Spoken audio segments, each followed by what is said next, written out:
Evening twilight fell on the city, enveloping the streets in the soft light of lanterns. Chris stood at the window, holding a glass of wine, and thoughtlessly looked at the narrow paths lost in the darkness. He couldn't say he was worried, but a slight feeling of something strange had been drilling into his mind for several days. Jenny was delayed again. She explained this by work, long meetings with colleagues, and the need to take a walk after a busy day. It would seem nothing unusual, but now this happens almost every evening. Previously, their everyday life was scheduled almost hourly. Dinner, watching a movie, leisurely conversations about the past day. They had never been the kind of couple who built their lives according to a strict schedule, but a certain order of things existed, and it suited both of them. However, in recent weeks, the usual rhythm has begun to be disrupted.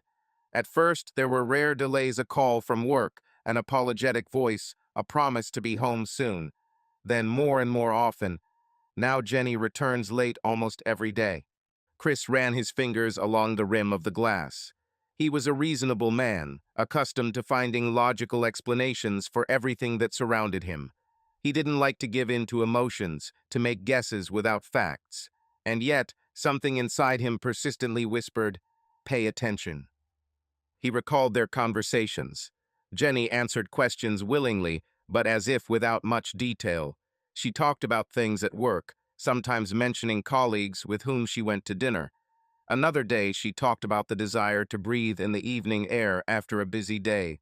Chris had no reason not to believe her, but something still confused him. From time to time, he caught himself that her answers sounded even too precise. Today, he was home alone again. Muffled music was playing in the room, the clock was ticking rhythmically, and the air was filled with the faint aroma of Jenny's perfume, left over from her morning gathering. He looked at the phone. There was no message from her. Suddenly, he found himself listening to the sounds outside the window, as if hoping to hear the familiar noise of a motor or light footsteps along the path. Another half hour passed. Chris finished his wine and put the glass on the table. Two voices fought in his head. One insisted that everything was fine, that he was making himself up for nothing. Another, quieter but persistent, whispered that his premonition did not lie. The quiet suburb seems frozen in time. Narrow streets, paved with smooth asphalt, stretched between rows of neat houses with small green lawns. Strangers were rarely seen here, and neighbors were known by name. Local residents were proud of their measured life, where every day was similar to the previous one. In the evenings, the streets were filled with the warm light of lanterns, and cozy lamps were lit in the houses. The air was permeated with the aroma of freshly cut grass and homemade baked goods, creating a feeling of security and stability. Chris and Jenny moved here about 10 years ago when he got a new position. At that time, they were not yet a married couple, but they already understood that they wanted to spend their lives together. They liked to imagine how they would raise their children in this place, walk through the shady parks, and meet their neighbors on weekends. In the early years, it seemed to them that they had found the ideal corner where they could live peacefully, without worrying about the bustle of the big city. Chris worked as an architect. He was 42 years old and had already built a successful career working with large construction companies. He loved his job, creating comfortable and beautiful homes, breathing life into space. His job allowed him to earn enough to provide a comfortable life for himself and Jenny, but lately he had felt that something was starting to fall apart. In the evenings, when he returned home, the house no longer seemed as cozy as it had been before. He noticed small changes that would have previously gone unnoticed: abandoned flowers on the windowsill, books not put away, empty cups on the kitchen table. These details seemed to add up to some kind of alarming premonition. Jenny was 7 years younger than him. She worked in the field of marketing, promoting large brands. She was always energetic and purposeful, but there was still some kind of lightness in her, which at one time attracted Chris so much. He often thought about how happy they were in the early years of their marriage. It seemed to them that nothing could shake their confidence in each other. They planned trips together, dreamed about the future, but gradually these conversations faded away. Jenny stayed late at work more and more often, returned home tired, and sometimes even irritated. But recently something has changed. Chris felt it. Perhaps it was all about Jenny's new habits, her evening walks, her prolonged delays at work. Perhaps he was just looking for a reason to worry himself. However, his intuition told him that everything was not so simple. He began to notice her absent-mindedness, subtle nervousness. Sometimes, when she thought that he did not see her, a strange expression appeared in her eyes, as if she was somewhere far away, not here. Neighbors still nodded welcomingly when they met. Children played in the park opposite their house, and fairs were held in the central square once a month. The cafe on the corner served the best coffee in the area, and the bakery across the street smelled of fresh bread every morning. But it seemed to Chris that something disturbing was hiding behind the facade of this idyll.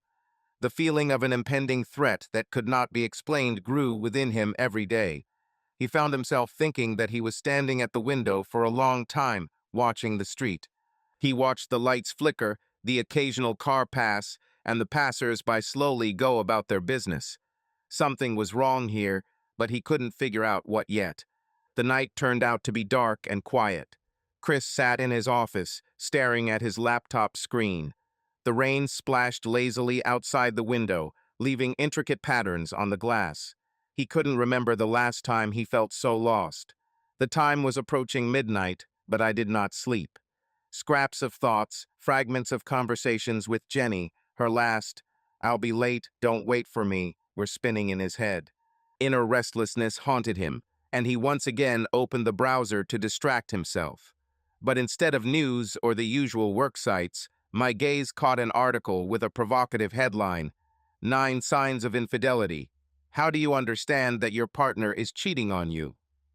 Chris almost closed the page, thinking it was tabloid nonsense, but something made him scroll down. A question that he did not dare ask himself out loud, as if he himself had found the answer on the screen. 1. Your partner has become more conscious of his appearance. Jenny always looked great. Her style was elegant, but without frills. However, over the past couple of months, she has updated her wardrobe and began to spend more time in front of the mirror. Chris noticed her new perfume more expensive than the ones she used before. She often wore a dress instead of her usual comfortable jeans and t-shirts. "It's just a change of image," he justified her changes, but now this fact has stuck in his head like a thorn. 2. Reducing the amount of intimacy. Previously, their intimate life was eventful. Even after years of marriage, they did not lose passion. But for several weeks now, Jenny has been withdrawing, using excuses like fatigue, headaches, and stress at work. Chris tried not to put pressure on her, but he felt the distance growing between them. If before they fell asleep huddled closely together, now she increasingly went to bed earlier and turned to the wall. 3. Constant delays at work. When Jenny began regularly coming home late, she always found an explanation. "We stayed late with our colleagues," she said, "discussing a new project." At first he believed, but when this began to happen too often, doubts crept into his mind. What was especially strange was that she stopped complaining about work.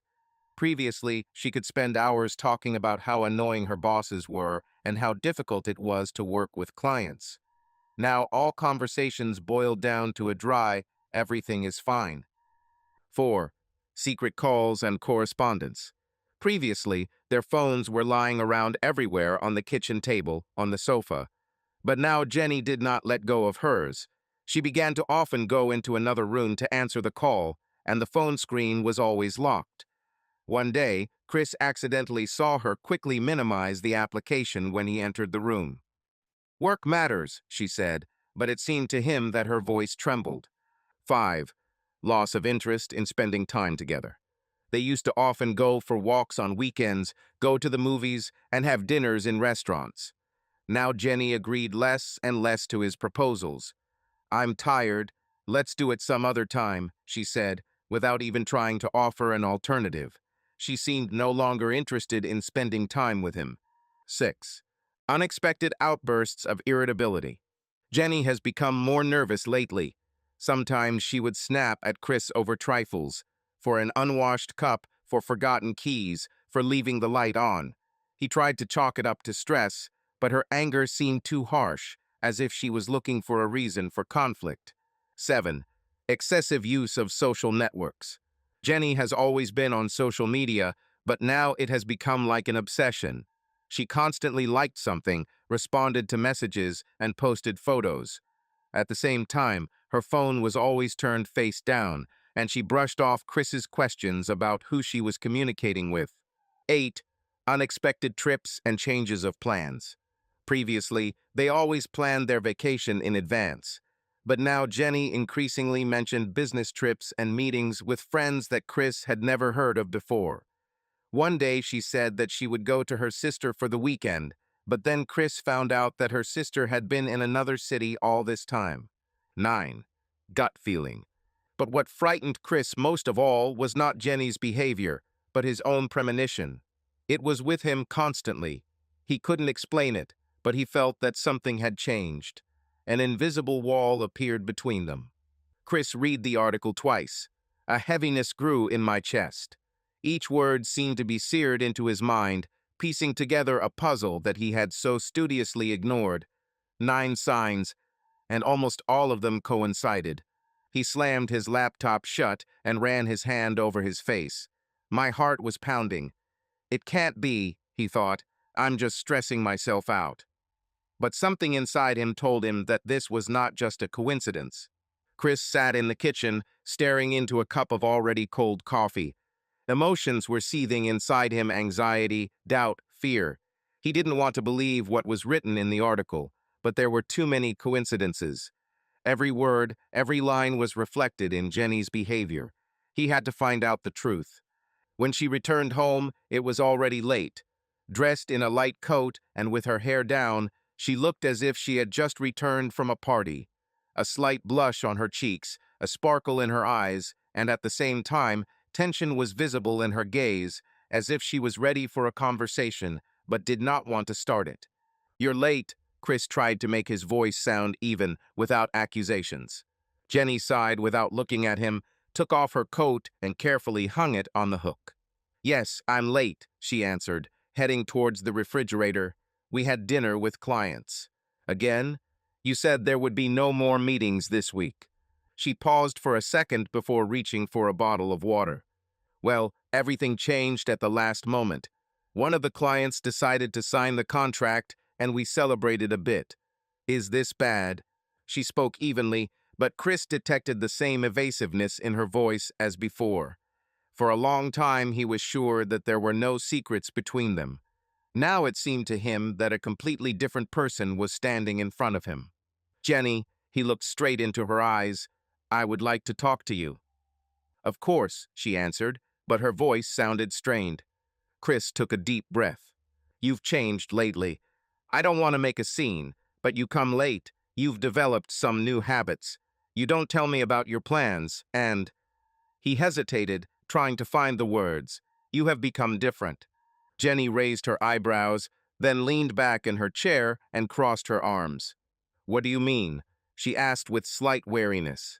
Chris felt everything inside him shrink. He wanted to ask directly, but he was afraid of the answer. "I don't know," he admitted, "but it seems to me that something has changed between us. We began to communicate less, spend less time together. You avoided talking about work before, but now you barely talk about where you go or who you meet." Jenny bit her lip. She slowly took a sip of water, as if contemplating her answer. "Chris, are you following me?" There was a hint of irritation in her voice. "No," he straightened up sharply. "I'm just noticing. Isn't this true?" She looked away for a second. Then she got up and went to the window. Deep breath, exhale. "I really have a lot of work to do, Chris. A new project requires effort. I'm getting tired. I don't want you to worry. But I'm worried because you don't give me a reason not to worry." His voice became louder than he expected. Jenny turned sharply to him. "So what's up? Do you think I'm cheating on you?" Her words were like a blow from a whip. Chris froze. He didn't expect her to say it herself. He looked at her, trying to figure out if it was protection or something more. "I don't know what to think, Jenny." He ran his hand over his face. "But you're not helping me figure it out." She sighed, closed her eyes for a second, then slowly walked towards him. Chris, it hurts me to hear this from you. I love you, I really do. It's just, it's a difficult time right now. Maybe I really was too distant, but that doesn't mean I'm lying to you. Chris looked into her eyes. They were sincere, but in the depths they still hid something that he could not unravel. Then tell me the truth, he asked quietly. Are you happy? Jenny froze. For a second, a shadow of doubt flashed in her eyes. Then she smiled, too forced, too perfect. Of course, Chris. Do I give you any reason to think otherwise? And it was that smile that made Chris feel like he was missing out on something very important. Chris sat in the living room, watching Jenny move around the room. She looked as usual, smiling, collected, but something in her behavior caused tension in him. Over the past few weeks, he had noticed a strange detail that had been nagging him. Her phone was always face down. It would seem like a small thing, but this particular little thing was one of those mentioned in that article. He remembered how Jenny used to completely calmly leave her phone anywhere on the table, on the nightstand, in the hallway. But now she did not let it out of her hands, and if she put it down, it was only with the screen down. Whether it was breakfast, an evening movie, or even their conversations, the phone was always hidden from his eyes. Chris noticed that she checked on him less often, but every time a notification came through, she seemed to tense up. One evening, when they were having dinner, he decided to test his guesses. Jenny put the phone next to the plate, and, as he expected, the screen was facing down. He felt anxiety growing inside him. He carefully reached for a napkin, made a careless movement to accidentally brush against the table, and the phone tilted slightly, almost turning over. For a moment, he saw the screen flash, but Jenny immediately grabbed the phone and quickly put it back, giving him a quick glance. "Everything is fine?" Chris asked, pretending not to notice anything. "Yes," she answered, smiling a little tightly. The moment was too short, but enough to fuel his doubts. What was she hiding? Previously, she could easily leave the phone in another room and even forget about it, but now it was always with her. Maybe it's just a habit, or something more. Over the next few days, he watched her even more closely. Every time the phone vibrated, she either quickly picked it up or went into another room. Sometimes she would look at the screen and immediately put it down without answering. It was strange. In the past, she always commented on messages, sometimes even joking about who was texting her. Now her silence spoke louder than words. The next day, when Jenny took a shower, Chris felt two feelings fighting inside him: trust and suspicion.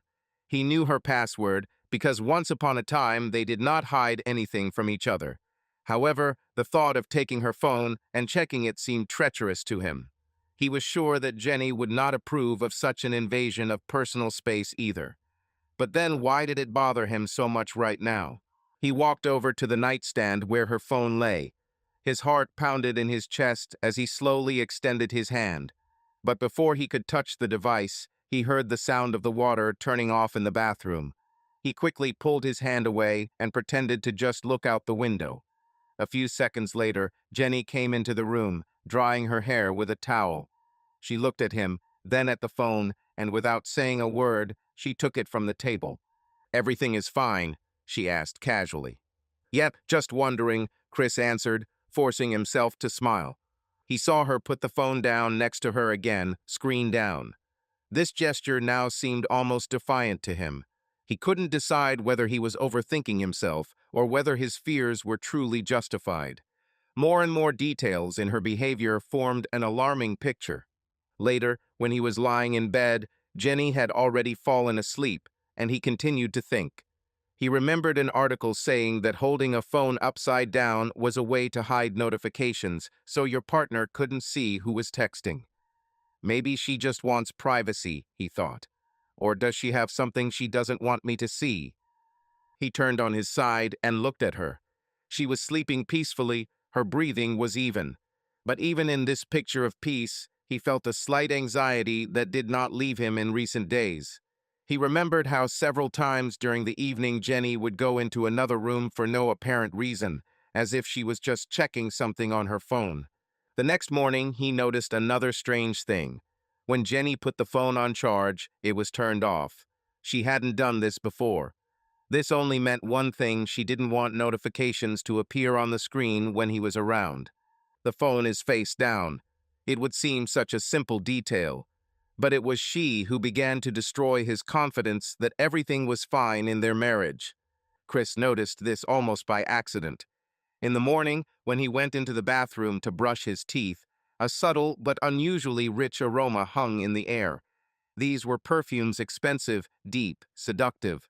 They reminded him of something far away, maybe the commercials he saw on TV or the women who passed him on the street, leaving behind that elusive trace. But the main thing was something else. This smell was new. Jenny had never worn such perfume. She had her own preferences: light, floral scents that she used for years. Chris knew their scent very well, because every time she leaned towards him or passed by, her scent enveloped him, becoming part of their common life. But this one was different. More intense, more sensual. It didn't fit her usual style. At first, Chris didn't think much of it. Perhaps Jenny just decided to try something new.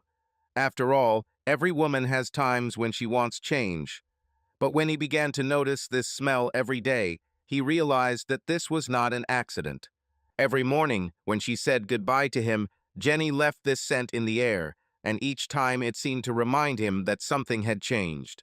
He began to notice that this smell was not just a random touch of her image. It was part of something new that had appeared in her life. Who gave her this perfume? Or did she buy them herself? If you bought it, why didn't you tell me? After all, she always shared such little things with him before. One day, when Jenny had just gotten out of the shower, Chris unobtrusively asked, "Have you started using new perfume?" She froze for a second, but quickly regained her composure and shrugged. "Yes, I just decided to change the scent. Do you like it?" Chris thought about it.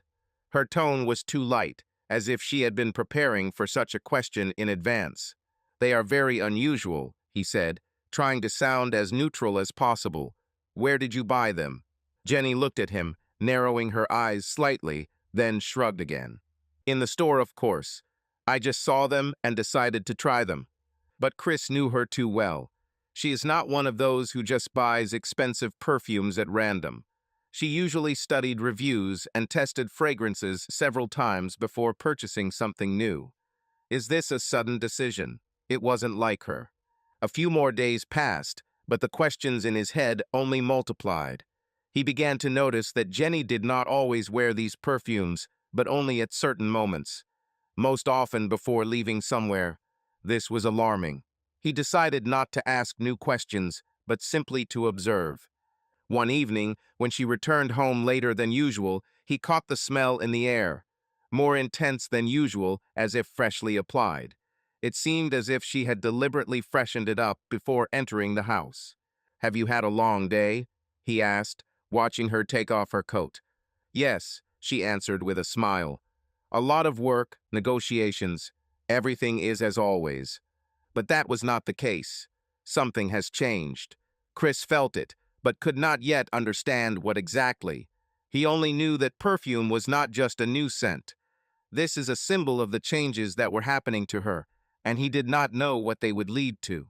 Chris met Craig shortly after he and Jenny moved to the area. Then everything seemed ideal: a new house, a quiet street, friendly neighbors. Craig especially stood out: a tall, fit man of about 45, with short cropped brown hair and a wide, almost perpetual smile. He was one of those people with whom you can easily find a common language, even if you are not a particularly sociable person. Craig lived directly across the street, in a neat house with a spacious veranda and a well-kept lawn. His wife, Linda, was a sweet woman, but Chris rarely saw her at home. She often went to another city to care for her sick sister. Craig didn't seem unhappy about his wife's frequent departures. On the contrary, he always found a reason to joke that women need space, or that separate lives make marriage stronger. Their friendship with Chris began with a simple gesture. Craig came up one day while Chris was fixing something in the garage and offered to help. He turned out to be a man who is not afraid of working with his hands. He always knew how to fix a faucet, what to do with a garden pump, and even understood electricity. Their conversations were always light, peppered with jokes and stories about life. It turned out that they even had similar hobbies, both loved baseball and both tried fishing at one time, but were not particularly successful at it. On weekends, they sometimes drank coffee on Chris's veranda, discussing neighborhood news, sports, and life. Craig was talkative, but his stories never seemed empty. He always knew what to say and knew how to listen. There was something inviting in his manner of speaking. There was no intrusiveness that could irritate. He seemed like the perfect neighbor, friendly, open, ready to help at any moment. What Chris liked about him was that he never seemed overly curious. Unlike other neighbors who might ask about work, salary, plans for the future, Craig did not ask awkward questions. Discussing simple things was enough for him: the weather, repairs, news from the local newspaper. This made communication with him especially easy, without pressure and obligations. In addition, Craig was a man who always knew where to get everything. If you needed to find a good electrician, he knew the number. If the area ran out of grill gas, he would be the first to tell you where to buy it cheaper. Sometimes Chris was even surprised at how informed his neighbor was. It seemed like Craig knew everything that was going on in their area. During the first years of dating, their meetings were natural, without intrusiveness. If one of them had time, they could meet at the fence, exchange a few phrases, exchange opinions about a new store or another property tax. And if someone was busy, no one was offended. Everything was simple, easy, and relaxed. But in recent weeks, Chris began to notice something strange. Before, Craig visited him no more than a couple of times a week. Now he began to drop by almost every day. Under various pretexts, either "I came in to check how things were going," or "I accidentally saw an open garage door and decided to look in," or simply passed by and thought, "Why not have a coffee?" At first, Chris didn't think much of it. After all, this is Craig, his friend, neighbor, a person with whom it was always pleasant to talk. But the more often he appeared, the more Chris felt that there was something strange about it. What was especially alarming was that Craig never came when Jenny was home. It was as if he was choosing the moments when she wasn't around. And although Craig continued to be the same friendly neighbor that Chris knew and respected, deep down he began to feel a little uneasy. He tried not to attach much importance to it, but the feeling that something had changed did not leave him. Chris sat in the kitchen with a cup of strong coffee, but his thoughts were far away. Now that he began to pay more attention to little things, his memory helpfully brought up points that he had not paid attention to before. Everything that previously seemed like ordinary friendly gestures now took on a new shade. He remembered how Craig and Jenny laughed together, how they exchanged glances during the conversation. It didn't cause him any concern, then why not? His wife was an open person, loved to laugh, and loved to communicate with people. Craig, on the other hand, was always the person who could relate to anyone, make light conversation, and make people smile. Isn't this normal? But now other details popped into his head. How Craig sometimes joked and Jenny laughed a little longer than seems necessary. How one day Chris noticed that his neighbor, saying goodbye, put his hand on Jenny's back a little longer than usual. He didn't pay attention then, but now it seemed strange to him. Or here's another case. The three of them were sitting on the veranda, drinking wine, talking about something insignificant, and Jenny said, "Craig, you are simply unbearable. You always know how to make me laugh." Then Chris grinned and did not attach any significance to these words. But now, reviewing this moment in his head, he noticed how Craig smiled back, tilting his head slightly to the side, as if that comment meant anything more to him than just a compliment. He remembered another incident. A few months ago, he walked into the house after mowing the lawn and saw Craig and Jenny standing at the kitchen table. They spoke quietly, but at the same time they looked completely at ease. When Chris entered, they immediately fell silent and looked at each other. Then he decided that it was just a coincidence. Maybe they were discussing something without wanting to bother him. But now that his mind was filled with doubt, it seemed like a warning sign. He was especially embarrassed by Jenny's reaction. She never looked guilty when he walked into the room during her conversations with Craig. She continued to behave naturally. But what if it's because she has nothing to hide? Or, on the contrary, did she get so used to it that she learned not to give herself away. All this began to resemble a chain in which one suspicion clung to another. Remembering the article about the signs of infidelity, he noted for himself more and more coincidences. Jenny's detachment, her new perfume, the phone face down. And now there's Craig. Chris tried to calm himself down. He knew that he could screw himself up, that jealousy could make him see something that wasn't there.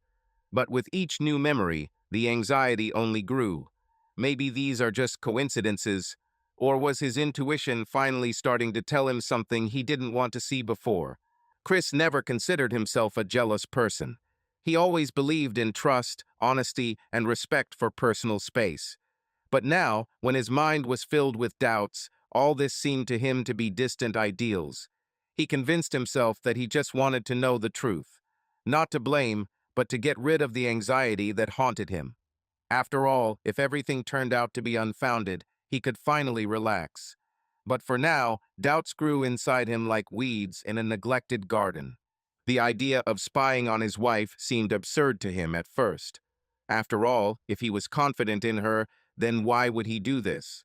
But then the memory of the article about the signs of infidelity returned to his mind, like poison seeping into his mind. He remembered the phone, which she always put face down, her new perfume, her strange detachment, frequent delays. And of course, Craig. It all added up, and Chris felt that either he would find a way to confirm his suspicions, or he would go crazy. The decision came unexpectedly. He remembered reading somewhere about geolocation tracking apps. They were touted as useful tools for concerned parents who want to know where their children are. But now Chris didn't care how they were intended to be used. He wanted to know where Jenny went when she wasn't at home. He knew he was doing something unethical, but he couldn't stop. The opportunity came in the evening when Jenny went to take a shower. Chris knew he had no more than 10 minutes. He waited for the water to rustle in the bathroom, went to her bedside table, and took the phone. His heart was beating so hard that he was afraid he could hear it. It seemed to him that even the walls condemned his action. Unlocking his phone, he quickly went to the App Store and searched for GPS tracker. There were many options, but he needed one that worked quietly. He selected one of the apps, downloaded it, and configured it to send him data to his phone. He read reviews, choosing the most reliable one, looked through the instructions, and checked whether it would really remain invisible. His fingers trembled as he filled out the settings. At some point, it seemed to him that the sound of the water had stopped, and he looked around sharply, holding his breath. But then he realized that it was just his nerves. After finishing the installation, he hid the application icon in a folder with little used utilities. If Jenny doesn't specifically look for it, she's unlikely to notice it. He then checked several times to see if the application was working correctly.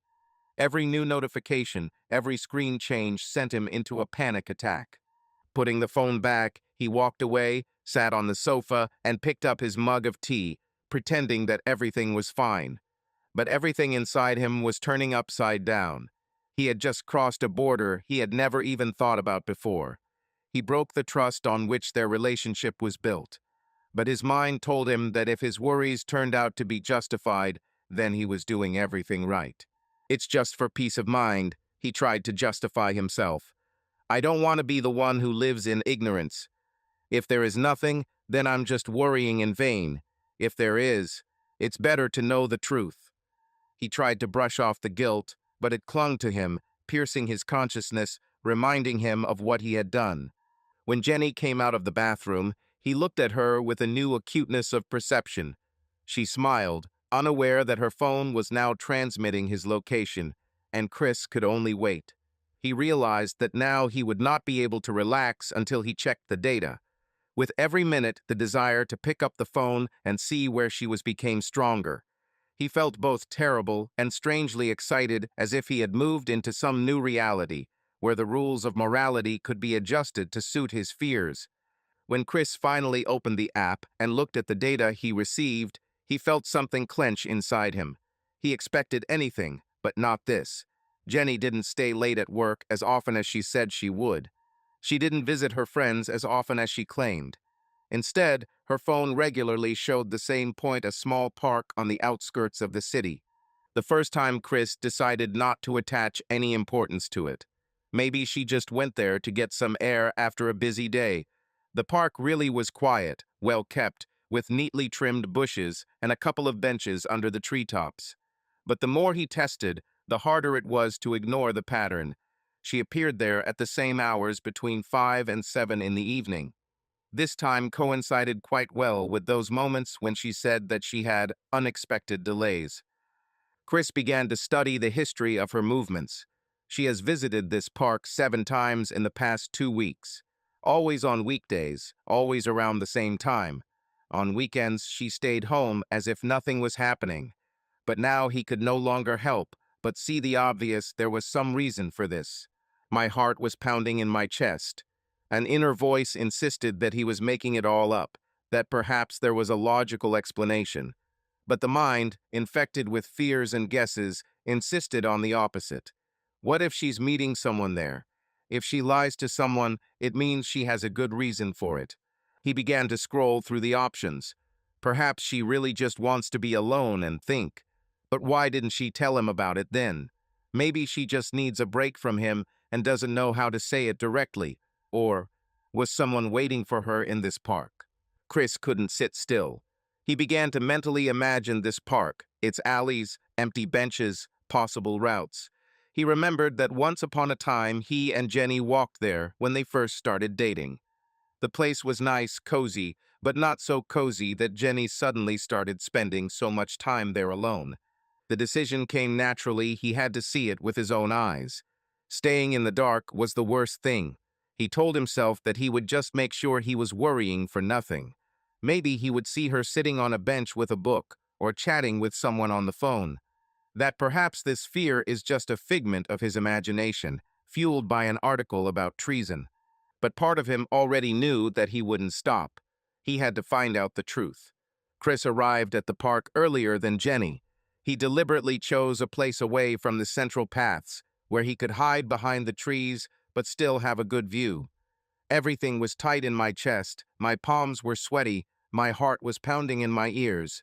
He had never felt like this before, as if he was violating someone else's boundaries, as if he was going beyond what was permitted. But these were his boundaries, his marriage, his life. He settled down behind the trunk of a large oak tree, partially hidden behind the bushes. From here, there was an excellent view of the main alley, along which people were leisurely strolling, enjoying the warm evening. He didn't know how long he would have to wait, but he was ready to endure as long as he could until he saw her. 10 minutes passed. Then another 15. Every time a woman passed by, Chris froze, looking closely to see if it was Jenny. Finally, after half an hour of waiting, he saw her. She walked slowly, looking around, as if checking if she was being followed. She looked the same as always, flawless. Her dark hair was neatly pulled back into a ponytail. Her light dress fluttered softly in the wind. There was no anxiety or excitement on her face, only concentration and a slight smile. She turned down a side path and stopped at a bench. Chris clenched his fists, trying to control the trembling in his hands. It seemed to him that time had slowed down, that something was about to happen that would destroy his world. And then Craig showed up. He came from another alley, wearing ordinary casual clothes, jeans, and a t-shirt. He walked confidently, but slowly, and stood directly in front of Jenny.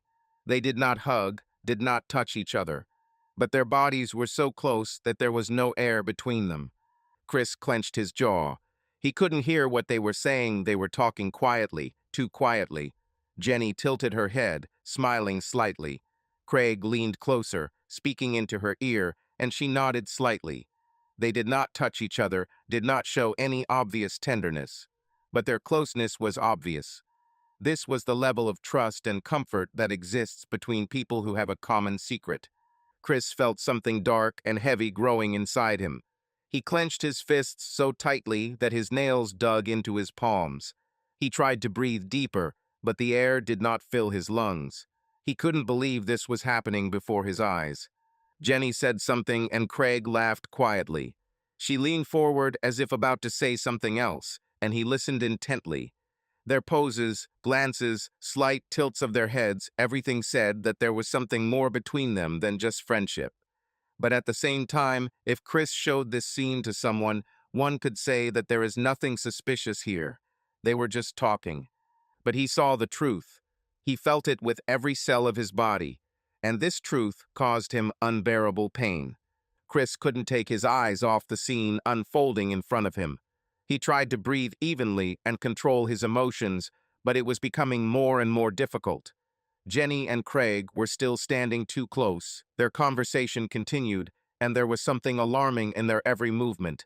He tried to convince himself that all this was just a figment of his imagination, but then something happened that deprived him of his last hopes. Craig, as if unnoticed by those around him, took a small envelope from his pocket. It was a subtle gesture, so smooth and confident that if Chris hadn't been watching their every move, he would have missed it. The envelope was small, beige, with no visible writing. Craig leaned forward slightly, pretending to adjust the sleeve of his shirt, and handed it to Jenny. She wasn't even surprised. Without further words, without a hint of hesitation, her fingers gently accepted the envelope, and she immediately hid it in her bag without even looking at it. This gesture was practiced and natural, as if this is not the first time. Chris felt his heart clench with a new wave of jealousy and anxiety. What's in this envelope? Why does Jenny accept him so easily, so calmly? If it was something minor, she would at least open it and check the contents.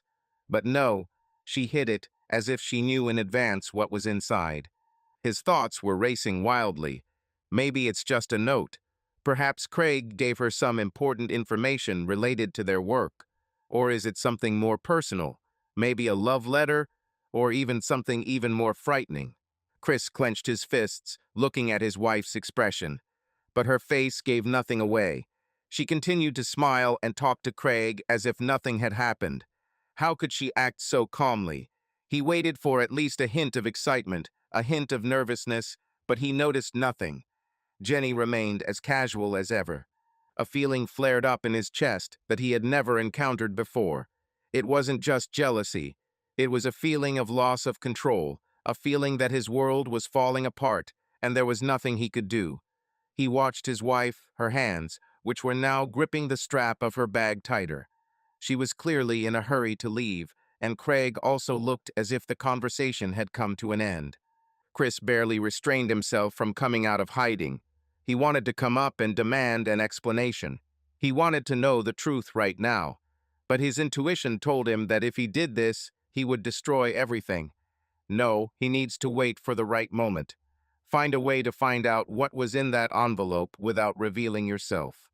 When Jenny and Craig went their separate ways, Chris realized that a new game had now begun for him, a game of searching for answers. Chris returned home later than usual.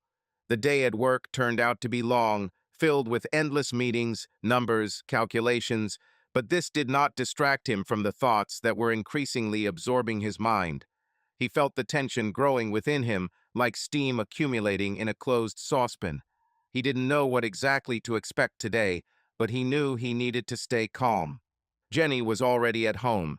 She stood at the stove, preparing dinner, and seemed no different from the wife he had known for years. The usual picture: she is in home clothes, her hair is gathered in a careless bun, the aroma of spices is in the air. Everything looked so familiar, but Chris knew that inside him there had not been the same peace for a long time. "Hello, dear. How was your day?" she asked, turning around and smiling. Chris tried to look normal and forced himself to smile back. It's usual. Work, work, work. You know how it goes. How are you? Oh, not bad either, Jenny shrugged, returning to the stove. Lots of things to do, clients. The phone was ringing off the hook all day. Kate was late for a meeting with a client again. I was furious. She spoke, as usual, with a slight intonation of irritation, but Chris hardly listened to her. He looked at her bag lying on the kitchen chair. It was at this moment that he had an idea. Perhaps this was the only chance. "You're so late today. Did something delay you?" Jenny asked, giving him a quick glance. "It's just a lot of work," he answered, trying to sound casual. "I'm already dreaming of going to bed." I understand, she nodded. Let's have dinner, and you can rest a little. Certainly. I'll wash my hands now, he said and headed towards the bathroom, but, passing by the chair where her bag lay, he silently lowered his hand inside. His fingers felt something soft and folded. Note. He quickly took it out, clenched it in his fist, and walked on, pretending to go to the bathroom. The door closed behind him, and only then did he allow himself to open his hand. On a small piece of paper, written in an even, neat handwriting, there was only one phrase. I'll be waiting for you tomorrow at 12. You know where. Chris felt his heart beat faster. Everything inside him shrank into a painful lump. This was confirmation of the worst. The confirmation he was so afraid of. He looked at himself in the mirror. The face is pale, tense, lips are compressed. Blood was pounding in my temples. He tried to breathe deeper, but his lungs seemed to have collapsed. A minute later, he put the note in his pocket and went into the kitchen. Jenny was already setting the table. He sat down, trying to control himself. The smell is amazing, he said, putting food on his plate. Have you prepared anything new? Yes, I decided to try a new recipe.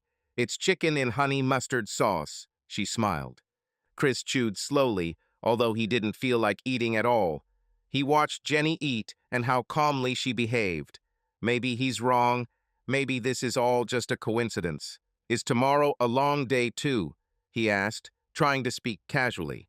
Yes, I think so. A lot of work, and she also promised to visit her mother in the evening, she answered without a shadow of a doubt.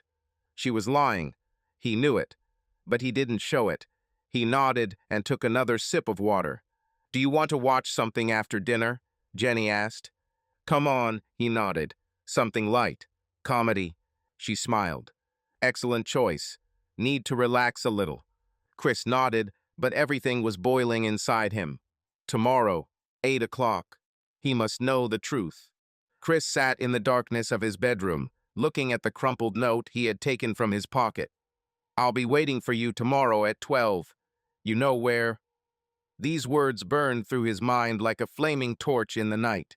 He felt a hurricane of emotions raging inside him: anger, pain, fear, despair. He wanted to burst into the living room, demanding an explanation right now, but something held him back. He took a deep breath. If he makes a scandal now, what will it give him? Jenny, of course, will be able to get out of it, saying that this is just an innocent meeting, that nothing special is happening. Maybe she'll lie to his face, maybe she'll turn it into a joke. But he could no longer trust words. He needed proof. Chris knew that anger could cloud one's judgment. If he fails, he risks remaining in the dark. He knew that if he wanted to get to the truth, he needed patience.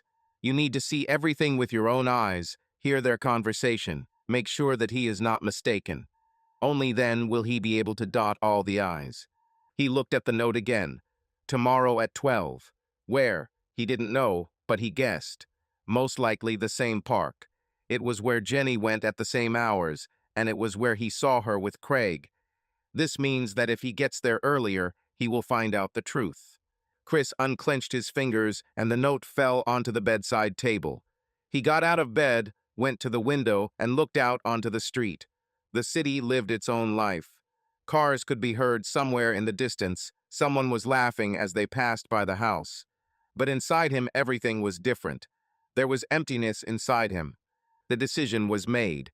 Tomorrow, he won't say a word to Jenny. He won't show that he knows anything.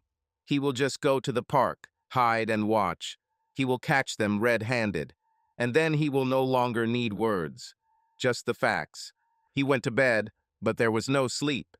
In the darkness, he could hear Jenny moving in the other room, the bathroom door closing, the rustle of fabric as she got into bed next to him. She turned to him. Her breathing was even calm. It was as if nothing had happened. And tomorrow everything will change. Chris sat in his car in a parking lot near his house, his eyes glued to his phone screen. The numbers on the display showed 11:55. Soon the moment he had been waiting for would come, the one that would confirm or destroy his guesses. The tracking program was running. The signal was updated every few minutes, and he knew that Jenny was still at home. He was in no hurry to go to work. Today, he took a day off, although his boss was unhappy. But Chris didn't care. Today, he had more important business to attend to. At 12:03, the signal changed. The small red marker on the map began to move, indicating that Jenny had left the house. Chris held his breath. He waited to see where she would go. Second by second, his heart beat faster, and then the point stopped. Craig's house. My chest felt tight and my ears began to buzz. He knew that the neighbor's wife had left a few days ago. Jenny said she had a meeting at work today, but instead she was here. Chris wasted no time. He started the car and carefully moved forward, trying to keep a safe distance so that no one would notice his observation. Pulling up to the next block, he turned off the engine, got out, and silently moved toward Craig's house. The curtains in one of the windows are slightly open. Chris stepped closer, feeling his palms become covered in sweat. He slowly peeked around the corner, trying not to breathe too loudly. It was quiet inside. He noticed shadows moving around the room, but it was difficult to make out details. He knew that if he made one wrong move, if he attracted attention, things might not go according to plan. Chris moved a little closer. At this moment, laughter was heard. Light, muted, feminine. My heart sank. He recognized that voice. Chris stood in the thick shadows behind the fence, clenching his teeth so tightly that his cheekbones began to cramp. It seems that the whole world around has fallen silent, leaving him alone with his own heart, beating in time with every movement outside the slightly open window. He felt his body freezing, and at the same time everything inside was burning with such a fire of rage that it seemed like he was about to explode. Before his eyes, through a gap in the curtains, unfolded something he had never expected to see, or rather, what he feared most. In the soft darkness of Craig's living room stood Jenny, his wife, the same woman whom he considered closest, whom he believed and trusted. Now she stood here, in front of a strange man, a neighbor, and looked as if her entire being was consumed by desire. At first he could not make out the details, but every moment the terrible truth became clear to him. Her hair, usually neatly styled, fell over her bare shoulders. She was standing too close to Craig, and when he put his hand under her blouse, it became clear to Chris. This was not an innocent flirtation, not an accidental touch. It was obvious, greedy intimacy, the kind that destroys families. Chris's heart began to beat with renewed vigor when Jenny allowed Craig to pull off her outerwear. He felt the heat rising in his throat, the desire to rush inside mixed with absolute helplessness. Dirty traitor throbbed in his temples. What a damn snake! He even caught himself thinking that curses were bursting out without his will in shocks in the brain, but they could not be stopped. With every moment, these insults in his head became more and more violent, louder. Jenny, meanwhile, clearly forgot about everything in the world. Craig ran his hands lightly over her waist, sliding down, and she let out a quiet moan that made Chris's blood run cold. He didn't just hear, he saw how her lips parted in trembling excitement, how she clings to Craig's shirt, as if afraid that he might pull away. But he did not pull away, on the contrary, their embrace became closer and closer, and now it was no longer possible to doubt what they were doing. For a brief moment, Chris tried to fool himself by closing his eyes, as if that could erase reality. But as soon as he looked out the window again, the illusion was destroyed. Craig, holding Jenny close to him, penetrated into her in such a way that there was no doubt left they had long crossed the line beyond which there was no turning back. Their bodies moved in unison. "Damn bitch," he hissed under his breath, feeling an angry, inexpressible despair squeezing his throat. He didn't want to believe what he was seeing. Before him was not just a scene of intimacy, it was a real merger in which his wife found what, apparently, she was missing next to him. Chris's hand shook as he clutched the phone. The recording was already underway. He turned on the camera from the first seconds, as soon as he realized what was happening. Let there be proof at least, he thought with a bitter grin, trying to drown out the pain in his chest. What he would do with this evidence, he did not yet know. But he simply could not leave here without everything, pretending that he had seen nothing. Through the sound of his own frantic pulse, he caught Jenny's muffled moans, which seemed to reach straight to his ears, even through the glass. He saw how she threw her head back, digging into Craig, and understood. She was completely consumed by passion without a trace. At that moment, Chris felt as if the world had shattered into fragments.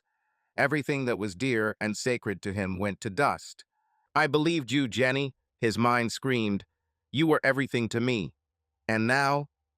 I wanted to jump out from around the corner, break into the house, scream, rip them off. But something was holding him back. Maybe the fear of seeing their eyes full of guilt, or not guilt at all, but even more passionate challenges. Maybe the understanding that once he looked her in the face, he would not be able to live in the old way. Every movement inside the room sent a wave of despair through Chris. Every moan from Jenny reminded him how far he was now from her desires and feelings. Each kiss from Craig felt like a shot to the heart, leaving bleeding holes. And yet he couldn't look away, couldn't bring himself to stop recording. He had to record this moment of betrayal to the end, as if confirming to himself that this was not a bad dream, but reality. When Craig and Jenny finally slowed down, exhausted and hot, Chris felt like he was barely breathing. His hands were numb, his lips were dry, and his head was buzzing from an excess of adrenaline. "Damn rubbish," he pounded inside. "How could you?" But there was no answer. He only saw how she pressed herself against her neighbor's chest, languishing with pleasure, and understood. It was all over. His old life collapsed. He made a final effort, turned off the recording, and put the phone in his pocket. Closing his eyes for a split second, Chris felt the bitter taste of despair on his lips. From the moment he saw with his own eyes that she was joyfully giving herself to another, his existence changed irrevocably, and now he knew that neither Jenny nor himself would ever be the same. Chris sat in the car, clutching his phone. The screen went dark, but he knew that all he had to do was press the button, and the moment when the world as he knew it began to collapse would appear before his eyes again. My heart was pounding loudly in my chest. My thoughts were confused, replacing each other at breakneck speed. He couldn't believe it. Jenny. Hi, Jenny. The one he loved and trusted. Hundreds of questions were spinning in my head. How long does this last? When did it all start? What did she tell him when she returned home? How many times had she looked into his eyes, smiled, lied? The recording on the phone was irrefutable. There was no point in making up excuses. There was no way to convince himself that he had it all wrong. But even with this knowledge, Chris felt two forces fighting inside him, rage and despair. One required immediate action to break into the house, show Jenny the recording, and force her to confess. The other whispered, "No, wait. Find out more. Prepare yourself. Take revenge." He wanted to scream. The pain in my chest grew, rolling in waves, squeezing my throat, depriving me of breath. He closed his eyes and leaned back in his seat. Pictures of their life together arose before him. Their first meeting, travel, holidays, random moments of happiness. It all seemed like a lie now. Or was it true? When exactly did everything go wrong? He couldn't just storm home and demand an explanation. He needed to be smarter. He has already installed a tracking program and has already begun collecting evidence. But what next? Talk, scandal, or something more? His fingers clenched the steering wheel. He understood one thing. The moment he took the next step, there would be no turning back. Chris lay in the dark, staring at the ceiling, but all he could see was his phone screen. His fingers trembled, but he pressed play again and again. The video started with a slight camera movement, then a slow zoom, focusing on the window. The curtains are parted slightly, soft light falling on the two people inside. They stand close, too close. Chris holds his breath. Craig leans in and Jenny bows her head slightly. His hand touches her waist. At this moment, Chris's every muscle tenses, but he doesn't look away. Every time he watched the video, he hoped to see something new. The slightest hint of ambiguity, a detail that could change the meaning of what is happening. Maybe he's missing something. Maybe he didn't understand everything correctly. But the more he looked, the more obvious it became everything was exactly as he had feared. Muffled laughter comes through the window. Jenny smiles. That look with which she had once looked at him was now intended for someone else. He tried to analyze. Maybe it's just a friendly moment. Maybe he's exaggerating the situation. But the longer he looked, the more his doubts turned into confidence. They are not just friends, not just neighbors. Chris felt a heavy emptiness squeezing his chest. My heart was beating too loudly, and my breathing became irregular. He pressed play again, and again, over and over again, as if he hoped that the next time he watched something would change, that he would suddenly see a completely different picture. But every frame said one thing: she betrayed him. The phone started to die, but he couldn't tear himself away. The room was quiet, only the steady breathing of Jenny, sleeping next to her, could be heard. How could she sleep peacefully when Chris was torn apart from the inside? How could she hide all this so skillfully? He turned his gaze to her. The dark silhouette covered with a blanket seemed so familiar, but now he did not know who was in front of him.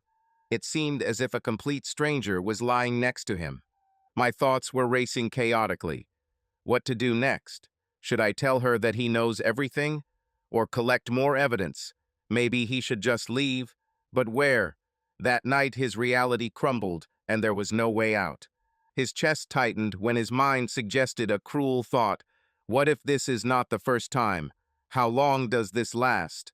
How many nights like this had he spent in the dark while she?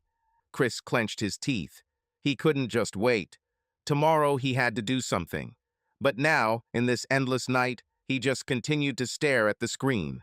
And even when his eyelids began to close heavily, the last thing he saw before falling into a restless sleep was their silhouettes outside that very window. Chris woke up the next day with a clear resolve. The pain of betrayal no longer tore him from the inside. Now it turned into an icy, focused rage. He knew what to do. He had a plan. Every month since they moved to the area, he, Craig, and his wife had had their traditional get-together dinners. A friendly tradition that they maintained for years. Light conversations, discussion of work, glasses of good wine, an ideal screen for neighborly comfort. Only this time everything will be different. Jenny had already left for work, and Chris, having barely finished his morning coffee, picked up the phone and dialed a familiar number. He listened to the beeps for a second, and then Craig's voice came, calm as always. "Hi, friend. How are you?" Chris smiled, forcing himself to speak evenly, without a hint of tension. "Hello, Craig. We haven't had dinner for a long time. I think we should catch up. Tonight at my place. What do you say?" "Oh, that sounds great," Craig laughed. "Will Jenny be there?" Chris paused before answering. "No, she's at work late today, but we can sit together. Let's chat like men and relax. I have excellent wine." He heard Craig think on the other end of the line. He clearly did not expect such an offer. However, after a moment, his tone remained unchanged. "Great. Is 8 o'clock okay?" "Quite. I'm waiting for you, friend." Chris hung up the phone and exhaled slowly. Tension was boiling inside him, but he could not allow himself to break down. He spent the whole day thinking about what this evening should look like. Everything must be perfect. He prepared thoroughly. I bought a bottle of expensive red wine, cooked steaks, and set the table the way they always did. Everything had to look natural. He even turned on jazz, the same jazz that Craig had praised at one of the previous dinners. At 7:55 p.m., Chris heard the doorbell ring. He put a smile on his face, pulled himself together, and went to open it. Craig stood on the threshold in his usual image, relaxed, confident, with a slight smile on his face. He brought a bottle of whiskey. "Well, buddy, are we having a men's evening?" He grinned, going inside. Chris patted him on the shoulder, feeling everything boil inside. But he smiled, poured the wine, and sat down opposite. The evening was just beginning. "By the way, you came up with a great idea," Craig said, taking a sip from his glass. "I didn't even think that we would have the opportunity to sit properly without our ladies." "Yes, sometimes it's good to talk like a man." Chris took a sip, carefully watching Craig's face. "Relax, remember the old times. No tension." "I agree," Craig smiled. "Although, to be honest, I have a feeling that you want to talk about more than just the past. Did something happen? Chris paused, then smiled a little wider. You know, there are times when a person begins to notice things that previously seemed insignificant to him, he said, leaning forward slightly. For example, have you ever felt that someone you trust might betray you? Craig frowned, but quickly regained his carefree expression. What are you talking about? Did something happen at work? Chris shook his head, still looking at him intently. No, these are just thoughts out loud. Probably everyone has such moments. When you suddenly see a picture that you had not noticed before. Craig chuckled nervously, taking another sip of wine. Philosophical conversations have started, right? He grinned. Look, if you have any problems, just tell me. We're friends. Chris nodded, but everything was boiling inside him. He sensed that Craig suspected something. This was even better. Let him feel the storm coming. Chris watched Craig with cold concentration, hiding behind a smile all the storm of emotions that was tearing him apart from the inside. The conversation flowed calmly, as if they were really just two old friends who had decided to spend the evening over a glass of good wine. But in fact, this evening was prepared with special care. He was waiting for the right moment. I couldn't rush. Craig was attentive, relaxed, but still experienced. However, alcohol gradually did its job, and Chris saw how the interlocutor became less focused, smiled more often, and joked more. It was the perfect moment. You know, Chris said, standing up and heading to the kitchen cabinet, I have something special here. I brought it from France a couple of years ago. A very rare wine with a deep, rich taste. Craig chuckled, raising his glass. You intrigue me, buddy. Let's try it. Just hope it's not something too sour. You know, I appreciate gentleness. You just don't know how to enjoy real aromas, Chris grinned. This wine is special. It takes time to unfold. Chris took out a bottle that had been prepared in advance. He knew Craig didn't know enough about wine to tell the difference. The main thing was to do everything naturally. He poured ruby liquid into the guest's glass, and at that moment his fingers deftly made an imperceptible movement. The small capsule dissolved without a trace. He sat down opposite, raised his glass, and smiled. For old friendship, Craig. For old friendship, he nodded, not suspecting anything. He raised the glass to his lips and took a deep sip. Then another one. Well, how do you like it? Chris asked, leaning forward, intently studying his reaction. Craig twirled the glass in his hands, furrowing his brow. Interesting taste. He squinted. A little bitter aftertaste. But I think it's just my taste buds being capricious. No, you're just used to the sweet drink. Chris grinned, pretending to be relaxed. They continued their conversation. Chris watched every change in his interlocutor's facial expression. After a few minutes, Craig winced slightly and rubbed his temples. Ugh, he breathed. The wine is, of course, strong. Or have I already had enough? Just relax, Chris grinned. Everything is under control. Do you want some water? No. Craig waved his hand. It's just that my head is kind of heavy. A few more minutes passed, and Craig began to slowly lean towards the table. His gaze became distracted, his movements slowed down. Damn, I don't think I'm feeling well, he muttered, trying to get up, but his legs wouldn't obey. Something strange. Chris watched as Craig finally lost control. His eyes rolled back, and after a second he sank limply into the chair, then slowly slid down. There was silence. Chris looked at the man lying in front of him and felt a cold satisfaction growing in him. Now he had time.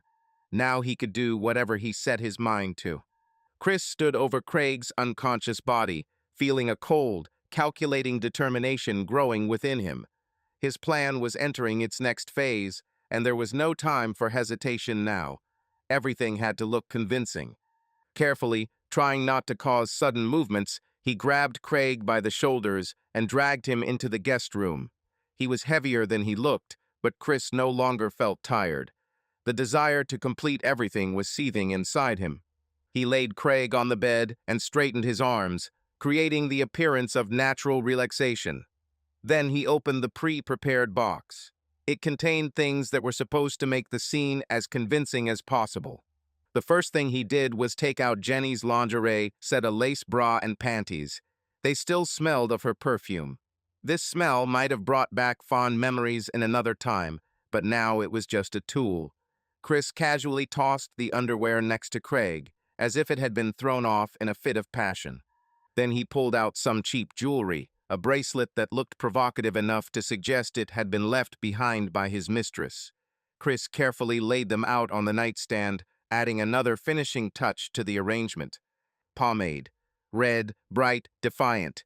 He twisted it, left a smeared mark on the glass, as if after a kiss, and then drew a light line along the collar of Craig's shirt. This touch was supposed to add believability. Having finished with the details, Chris stepped back and critically examined the painting. Yes, everything looked exactly as he had planned. A compromising scene that will leave no doubt. Now all that was left was to record it. He took out his phone and started filming, recording every element. He knew that these shots would become his weapon. His revenge was almost complete, but there was one more step ahead. Chris slowly lowered the phone, looking through the pictures he had taken. He made sure every detail was recorded: the carelessly scattered laundry, the lipstick marks, the mess in the room. It looked as if two ardent lovers had spent the night here. Now he needed to get rid of the traces. He carefully collected all the evidence, put the jewelry and linen back in the box, wiped the prints off the glass, and lightly smoothed the bed. Then he covered Craig with a blanket to keep him warm and walked out, carefully closing the door behind him. The whole house was filled with silence. Chris felt strangely empty, but at the same time there was a steely confidence inside him that everything was going according to plan. He went into his bedroom, lay down on the bed, and closed his eyes. Sleep did not come immediately, but after some time fatigue took its toll. When he woke up the next morning, the sun was already peeping through the windows. He sat up in bed, stretched, and listened to the house for a moment. Everything was calm. He then stood up and headed to the guest room. Craig was still asleep, sprawled out on the bed. Chris watched him for a few seconds before heading to the kitchen to make some coffee. The smell of fresh drink soon spread throughout the house, and after a while he heard Craig begin to toss and turn. A few minutes later, he appeared at the kitchen door, rubbing his temples. "Damn," Craig groaned, sitting down at the table. "My head is just about to explode." Chris placed a cup of coffee in front of him and grinned. "You had too much yesterday. I don't even remember the last time you passed out like that." Craig took the cup, took a sip, and winced. "Damn, yes, that was something. Sorry, friend, I didn't think I'd get so drunk. I hope I haven't said too much." Chris smiled, hiding his true thoughts behind her. "No, everything was fine. You just passed out. I put you in the guest room." Craig sighed in relief, rubbing his face. "Thank you, Chris. I don't know what I would do without you." Chris just nodded, taking another sip of his coffee. He knew that soon the whole game would reach a new level. By the way, Craig leaned back in his chair, rubbing the back of his head. "I remember that we discussed something important yesterday, but my head is empty. Were we talking about something serious?" Chris pretended to think, then grinned. "No, mostly we just chatted. You complained about work, reminisced about old times. Normal drunken conversation." Craig chuckled, shaking his head in disbelief. "You know, it feels like I'm missing something. It's like I had a gap last night." "It's alcohol," Chris answered calmly, finishing his coffee. "Nothing unusual." Craig nodded, but his brow remained furrowed. He rubbed his temples again and sighed. "Damn, I hope I at least didn't break anything or make a mess." Chris chuckled. "No, everything is fine. You just passed out as soon as you touched the bed." Craig laughed and reached for a second cup of coffee. "Well, good. Next time remind me to know when to stop." "Definitely," Chris answered with a slight smile. But other thoughts were already boiling inside him. He knew this morning was just the beginning. Chris sat at the table, tapping his fingers on the phone screen. Before him was a carefully thought-out plan to strike from both sides at once, to deliver such a crushing blow from which no one could justify himself. He knew that revenge was an art that required patience and precision, and he was willing to see it through to the end. He spent the whole day thinking about the details. Everything had to look natural, as if it were just an accident, as if the very fact of exposure was a matter of time. He prepared photographs incriminating shots of Craig lying in his guest room, surrounded by lingerie and lipstick. It was a perfect picture of betrayal, skillfully created by himself. But this was not enough. He remembered the video he had taken that night outside Craig's window. There, Jenny and Craig stood too close. Their conversation was filled with hidden meaning, even if the words could not really be heard. Their poses, head tilts, manner of interaction, all this added up to a too obvious hint. Chris started with the first step. He created a new anonymous account in one of the popular instant messengers. He didn't want to leave traces, didn't want to be found out. He downloaded a special application that allows him to send messages from temporary numbers. He even considered a VPN to make sure no one could trace the shipment. The addressee was obvious Linda, Craig's wife, a woman who was always polite but seemed too trusting to Chris. She drove away, leaving Craig alone, unaware of what was going on behind her back. Now he was going to reveal the truth to her. He selected the photographs and edited them to make them look even more incriminating. Added text, "You must know the truth. Look at what your husband does while you're away." He checked everything again, making sure that the message conveyed the desired effect. Then I took a deep breath and pressed send. The message disappeared, sent into obscurity. He felt his heart beat faster. It was done. There was no turning back. But he wasn't going to stop. Now comes the second step. He added a video recording taken under the window of Craig's house to the messages, attached it to another message and wrote, "And this is another proof. Maybe after this you won't have any doubts." He pressed send and leaned back in his chair, looking at the screen. Now all that was left was to wait. Chris sat holding the phone in his hands and watched the screen, waiting for a reaction. The message was delivered and read. There was only a second of tense waiting left, and then 3 dots for answering appeared. Linda didn't have to wait long. "What? This? Like this?" appeared on the screen. Then a moment later, a new message. "Where was this filmed? When?" A feeling of satisfaction filled his chest. The first part of the plan worked. He imagined Linda flipping through photographs and videos in a panic, replaying the details over and over, trying to comprehend what exactly she was seeing.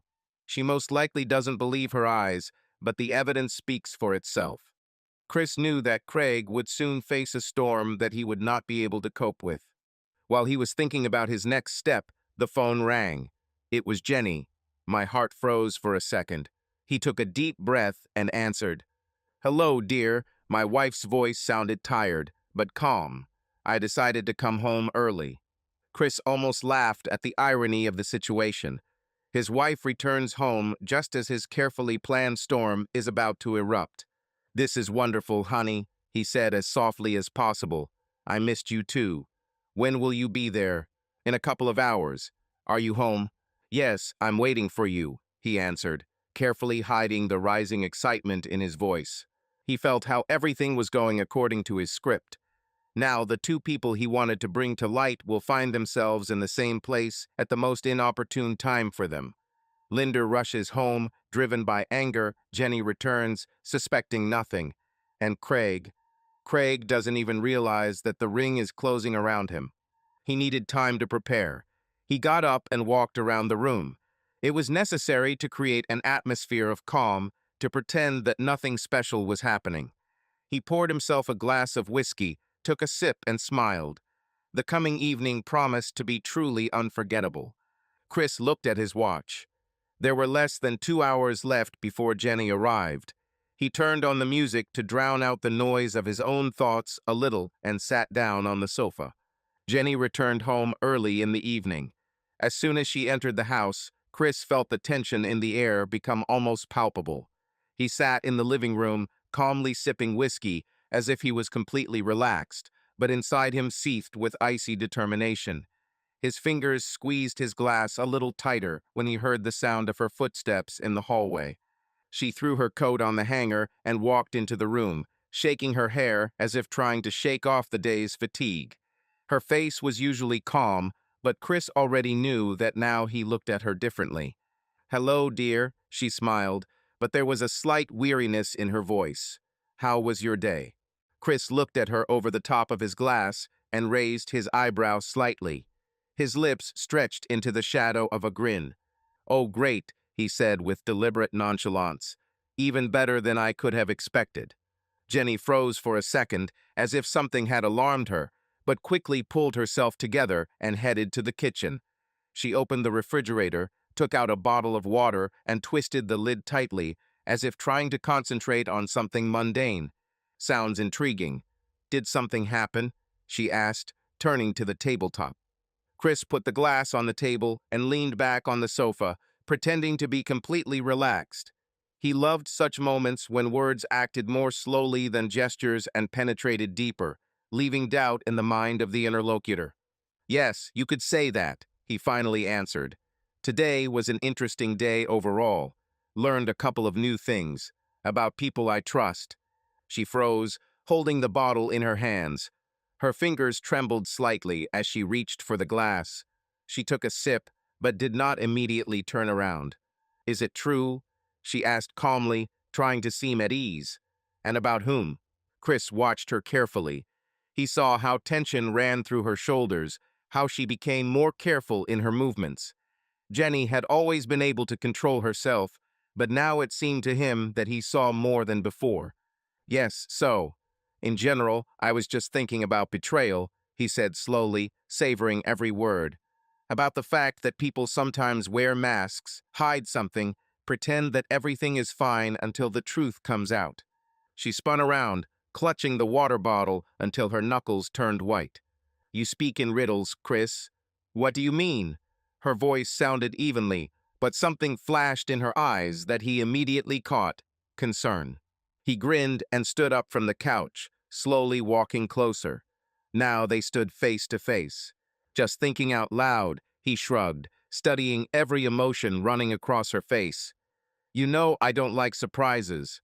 I like to know what's going on in my life. What about you?" She swallowed. Her smile faltered slightly, but she quickly hid it with another sip of water. Her gaze darted to the side, as if she was looking for somewhere to put the bottle. "Of course," she answered, turning to the sink. "Who doesn't like honesty?" Chris didn't look away. He saw how hard she tried to control herself, but now every little thing in her behavior seemed like evidence to him. He took another step forward, watching as her breathing became a little deeper. "That's great," he said softly, pretending that this topic was closed, because sometimes honesty is the only thing that can save a person. Chris felt a storm of emotions building inside him. Anger, resentment, jealousy, everything mixed into one poisonous cocktail that took your breath away. But what intoxicated him most of all was a strange feeling of satisfaction. He was no longer a confused husband, no longer a victim. Now he was in control of the situation. Her every movement, every word now had a new meaning for him, a new subtext, which he unraveled with painful pleasure. He watched Jenny, who stood at the sink with her lips pressed tightly together. She pretended to calmly drink water, but her hand trembled treacherously. She felt his gaze and knew that he did not look away. This tension between them became more and more palpable, as if something inevitable hung in the air. "You're kind of strange today," she finally spoke, trying to keep her voice even. "Did something happen?"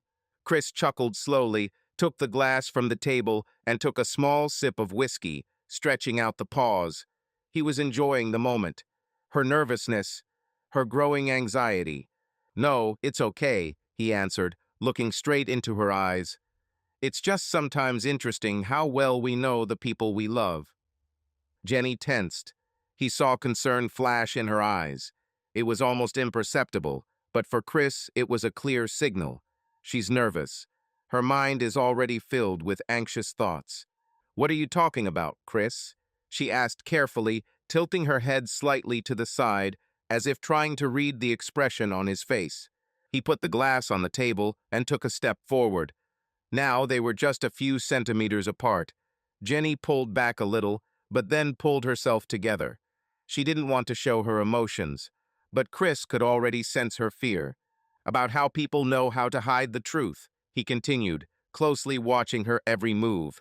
Pretend that everything is fine, until one day it comes out. Her lips trembled, but she quickly controlled herself. You speak in riddles, she breathed. If you have something to say it directly.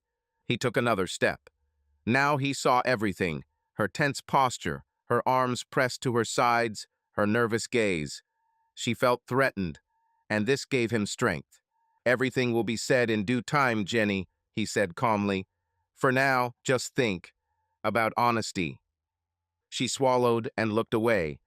Then she pretended to be busy with something insignificant. She wiped the wet tabletop, straightened the sleeve of her sweater, but all this looked like an attempt to avoid a real conversation.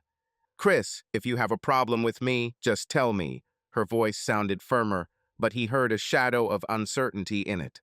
He grinned. She was already starting to defend herself. A little more, and the mask of calm will crack. I'm just speculating, he said with the air of a man discussing a philosophical question. You know, there is such a thing called intuition. Sometimes she tells you that they are lying to you, even when at first glance everything seems normal. He looked at her without blinking. Jenny took a deep breath, her hands clenched into fists. We're all hiding something, Chris, she said finally. The question is how important it is. Chris nodded, took another sip of whiskey, and slowly put the glass back on the table. Exactly, he muttered. The question is how important it is. Chris heard the squeal of brakes, then the sound of a door slamming. He knew it was Linda. She arrived earlier than expected, but that's even better. He put down the glass of whiskey, took a deep breath, and slowly walked towards the window. Craig's wife literally ran out of the car, slamming the door so hard that the window shook. Her face was twisted with rage, her hair was disheveled, and she was clutching the phone in her hands. Linda didn't even knock, she slammed open the front door of her house. Craig, she screamed so loudly that the echo echoed throughout the street. Come out here immediately. Chris, smiling, took a sip of whiskey and sat down in a chair. Now it all depended on how strong the scene was. Craig appeared at the door, sleepy, wearing a wrinkled t-shirt, rubbing his face. Linda, what are you? He began, but his voice was drowned in a stream of furious accusations. Do you dare ask? She shook the phone in front of his face. What is this? Who filmed this? Can you explain to me what the hell you were doing while I was away? Craig frowned, trying to see the screen. He still didn't fully understand what was happening. Linda, wait, what are you talking about? He tried to take her hands, but she abruptly pulled away. Don't you dare touch me. Her voice trembled with emotion. Did you think I wouldn't find out anything? Did you think you could keep lying to my face? Chris kept his eyes on the stage, enjoying every moment. It was even better than he had imagined. Craig was completely confused, his eyes darting around the room, looking for any explanation for what had just befallen him. Linda, I swear I don't know what this photo is, he finally shouted, clutching his head. I don't even remember anything like that. Who made them? But his wife no longer heard. She rushed around the house, grabbing his things and throwing them towards the exit. Get out, she screamed. Immediately, I don't want to see you in this house. Chris continued to watch this performance, enjoying the chaos it created. Now all that remained was to wait for the next move. Craig stood in the middle of the room, confused and completely dumbfounded. His gaze darted from Linda to her phone screen, then back again. His wife was seething with anger, but Chris, who was watching what was happening, noticed something else. There was something else hidden behind her rage. Perhaps it was pain, perhaps it was fear, but most importantly, she did not want to listen to any excuses. Speak. Linda clenched her teeth, stepping forward menacingly. Did you sleep with her? Have you been lying to me this whole time? Linda, I swear to you. Craig took a step back, almost tripping over his chair. This is not what you think. Jenny and I. That's a completely different story. Linda snorted, her eyes flashing with a new charge of hatred. Another story? Are you serious? She waved the phone in front of his face. What should I think then, huh? Photos, videos. Can you explain what the hell you were doing with her that evening? Craig ran his hand over his face, his fingers trembling. Linda, it all started much earlier. This is not what you imagined. Chris, listening to this dialogue from the shadows, felt a strange pang. This was not part of his plan. He expected screams, a row, maybe even Linda hitting her husband in the face. But these words, it all started earlier. What is he talking about? Craig, I'm waiting. Linda crossed her arms over her chest. Either you confess now, or I'll throw your things out onto the street. Craig swallowed, ran his hand over the back of his head, and exhaled heavily. It has to do with money, he finally said, with one story that happened several years ago. Linda narrowed her eyes. What other money? But Chris already knew he had opened Pandora's box, and it seems he himself did not understand what exactly he had just released. Linda suddenly froze, and then her face contorted with furious rage. She turned around sharply and, waving her phone, shouted, "This Jenny of yours is the last bitch who spreads her legs in front of everyone. Do you think I'll just leave it like that?" Her voice trembled with hatred. "I'll go to her right now and rip out all her hair. Let's see how she will have sex after this." Craig rushed towards her, trying to hold her back, but Linda was too furious. She pushed him in the chest, causing him to stagger. "Don't you dare touch me," she gasped with rage. "You destroyed our family for the sake of this crappy creature. You don't even understand, Craig, that you're finished." Chris cautiously moved closer to Craig's house, hiding in the shade of the trees. His heart was pounding in his chest, adrenaline flowing through his body. He knew that now he might hear something that would change everything. He took out his phone and started up the recorder, clutching it in his hand, ready to record every sound. Muffled voices came from inside. Linda was still screaming, but now her rage had changed to a demanding tone. "I'm waiting for an explanation. Craig, have you lost your tongue? What kind of money? What kind of old story is this?" Chris held his breath. There was a tense pause, then Craig's voice, quiet and broken. "Linda, it's not what you think. Jenny, she's in trouble. I just held her in my hands." "In what other hands?"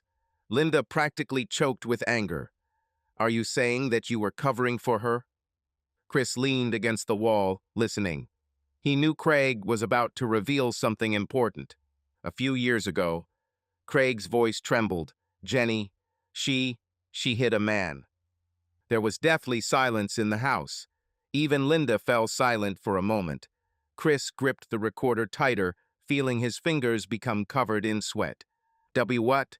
Linda whispered, unable to believe what she heard. "She was scared, Linda," Craig almost shouted. "It was an accident, but she ran away. She left him there, to die on the side of the road." Chris felt his throat go dry. He couldn't believe his ears. Jenny, his wife, a killer?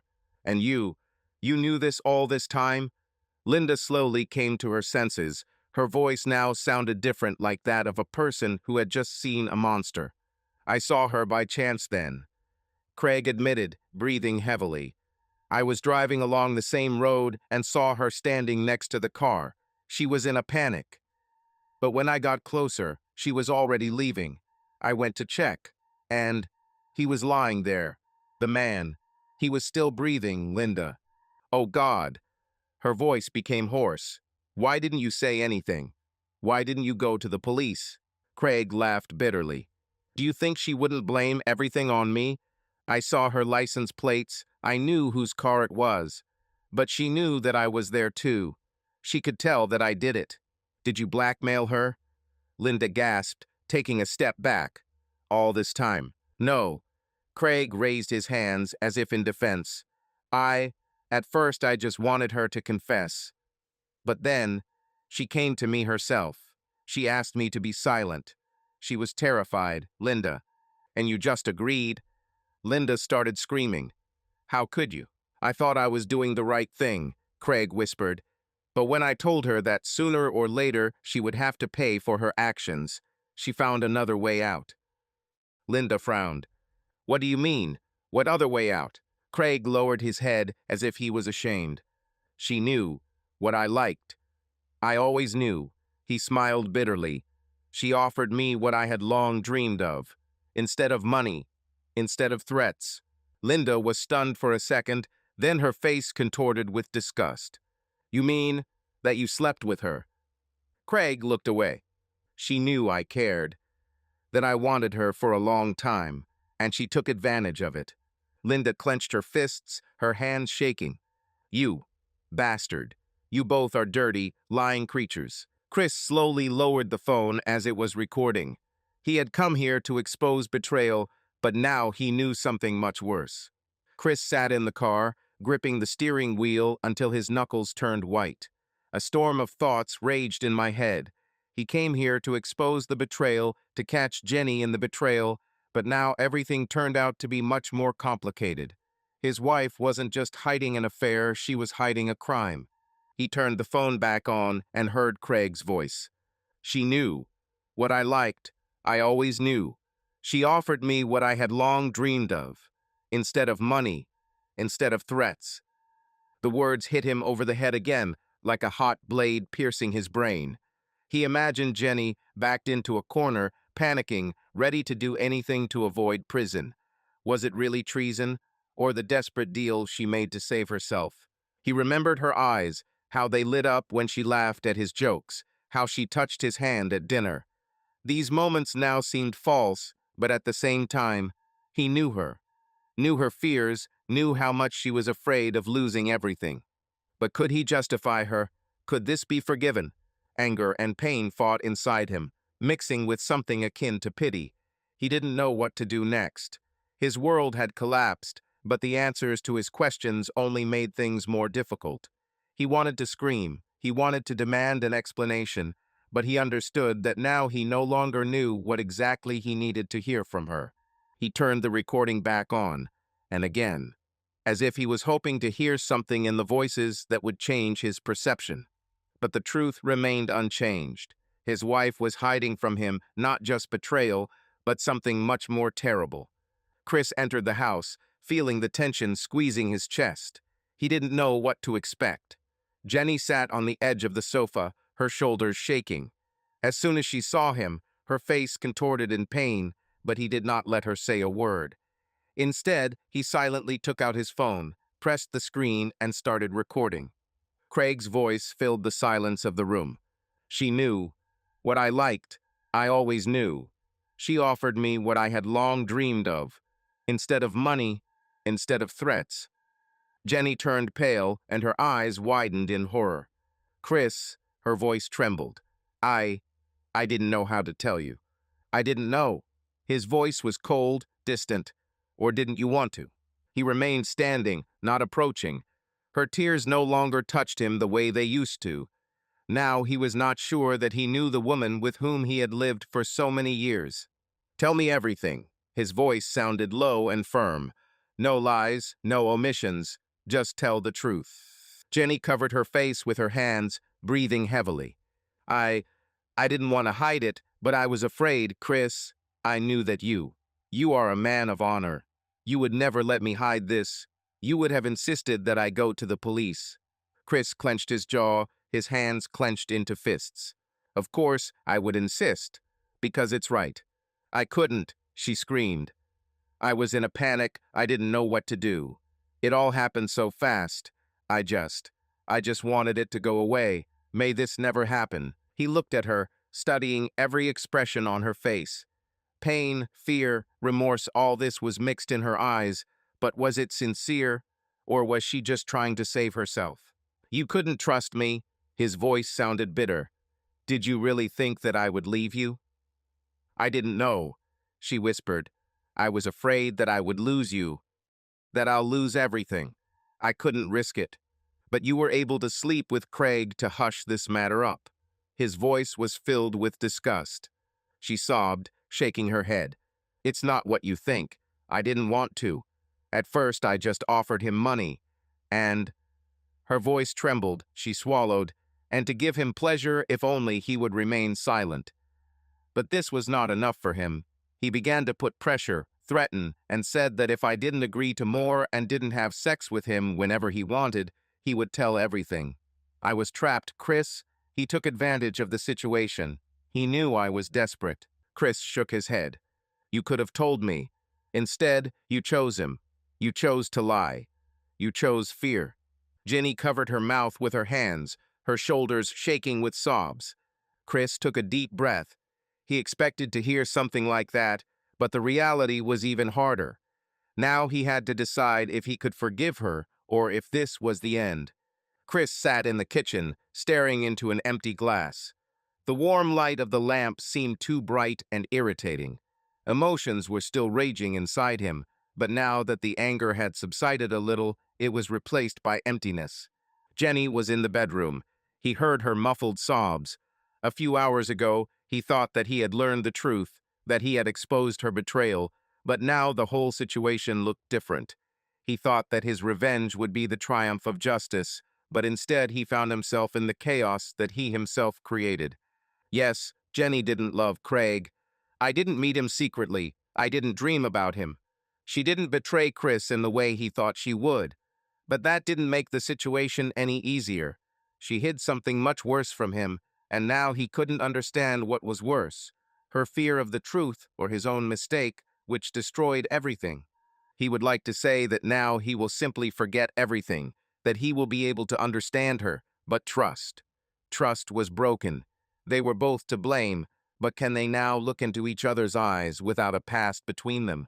Chris ran his hand over his face and took a deep breath. He felt that their marriage was hanging by a thread. But what to do now? Forgive her? Forgive yourself? Or is this the end? Linda stood in the doorway, her eyes blazing with rage. She was clutching the phone in her hands, and the photos that had been sent to her were still open on the screen. Craig tried to speak, to make excuses, but every sound he made only fueled her anger. Do you think that I will believe in some ridiculous accident?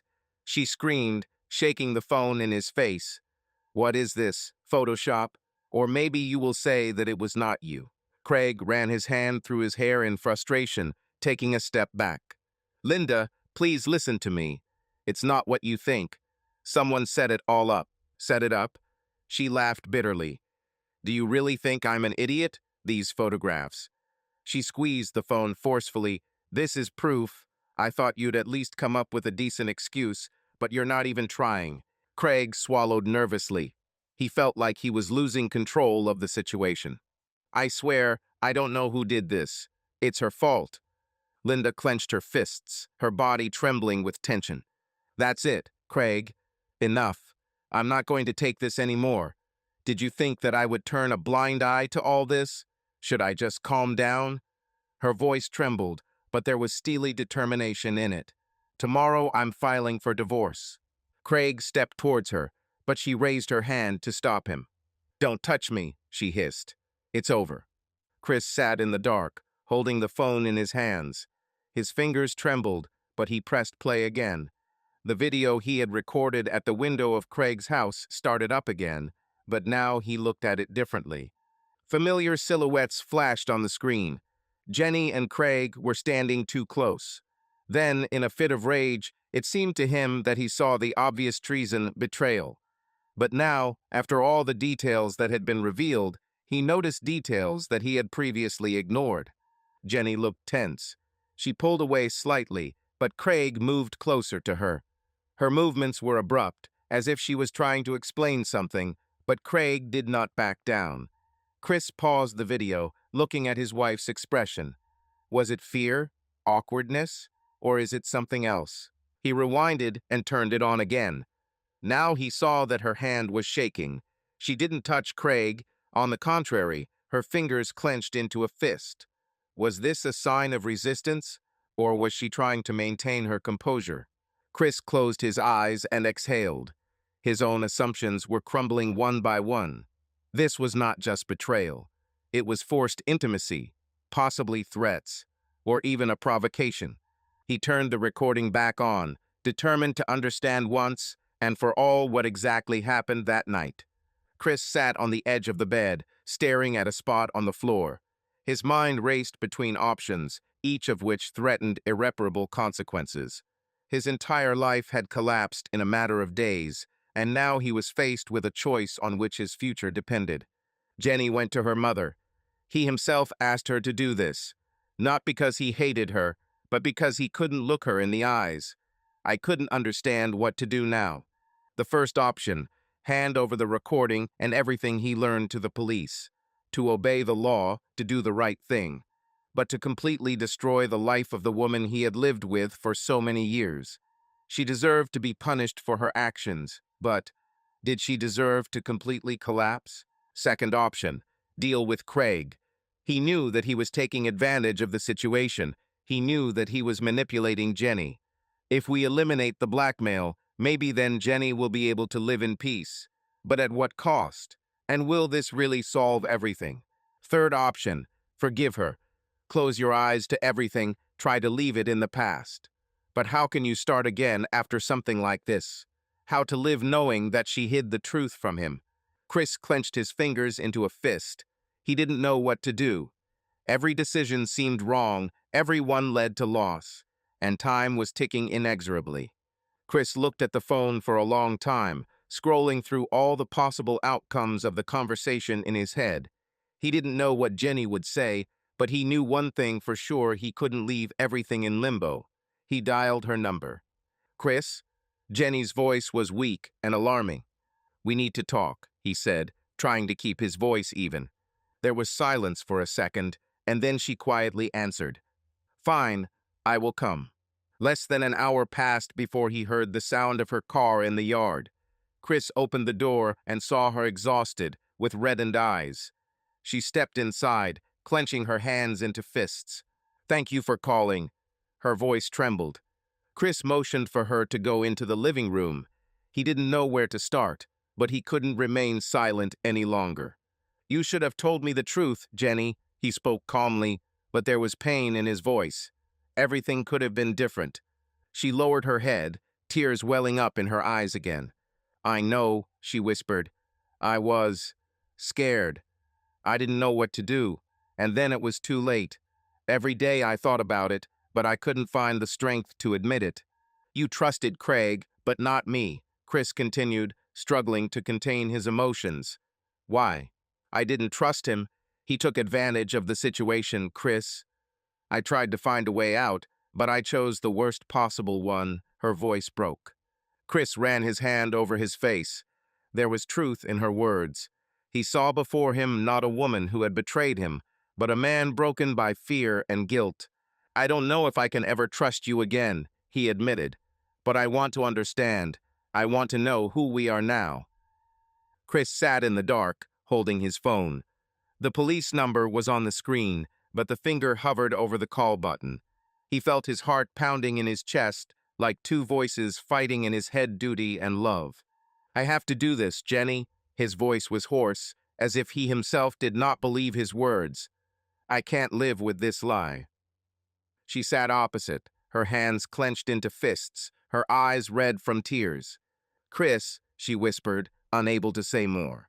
He closed his eyes, remembering everything they had been through. Their first years together, laughter, happiness, warm evenings by the fireplace, the dreams they built. He saw before him not a criminal, but a woman whom he loved. A woman who had made a mistake, but whom he knew down to the smallest detail. "Damn," he breathed, his hand trembling. Chris looked at the phone screen, then back at her. She was exhausted, broken, but still alive, and he knew he couldn't lose her. Chris left the room, feeling his chest tighten with the weight of his decision. He knew there was no turning back. His fingers trembled as he picked up the phone and pressed call.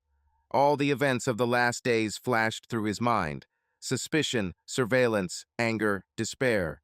And now, at the very end of the road, he realized that he was not fighting for exposure. He fought for the truth.